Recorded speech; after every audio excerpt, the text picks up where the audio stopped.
Puntland Post. warar sugan iyo warbixino dheelitiran. si aad la socotaan shirkii ku soo dhammaaday caasimadda galmudug magaalada Dhuusamareeb ay yeesheen dowladda federaalka Soomaaliya iyo dowladaha xubnaha ka ah oo ka soo baxay kumankeegii go'aankii lagu gaaray 15 bisha August inuu ka dhaco shirkii kale caasimadda galmudug ee Dhuusamareeb kadib waxaan safar gaaban ku nimid magaalada Muqdisho safarkeenu wuxuu ku saabsanaa inaan arrimaha shirka iyo habsami socodkiisa kala hadalno dowladda federaalka Soomaaliya iyo dhinacyada ay qusayso kale oo ka mid yihiin saaxiibada beesha caalamka arrimaha Soomaaliya runtii gacanta ku leh ama aad u daneeya iyo bulshada reer galmudugba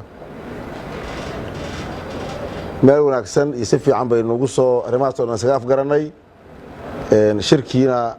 wuxuu ku dhici doonaa waqtigii loo asteeyay ama loo ballamay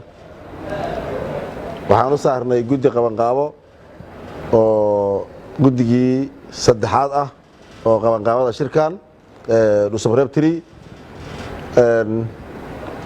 maantay intaas kadib sidoo kale waxaan magaalada Muqdisho ka kulannay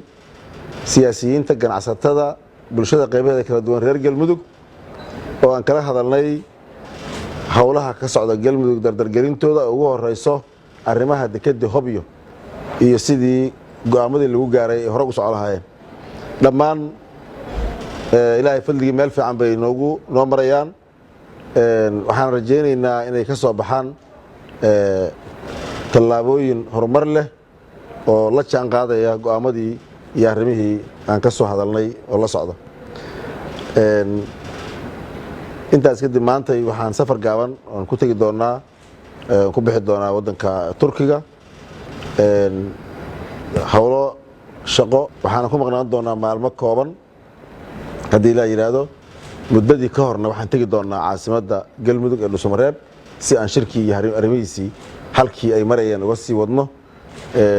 dhammaan dhinacyada shirkaas iyo sida uu u qoseeyay iyo dhammaan Soomaaliya oo dhan waxaan ugu baaqaynaa in waqtigan la tixgeliyo wax kasta oo shirkaas dib u dhigi kara ama dhibi karana laga fogaado shirkuna uu ku dhaco sidii loogu talagalay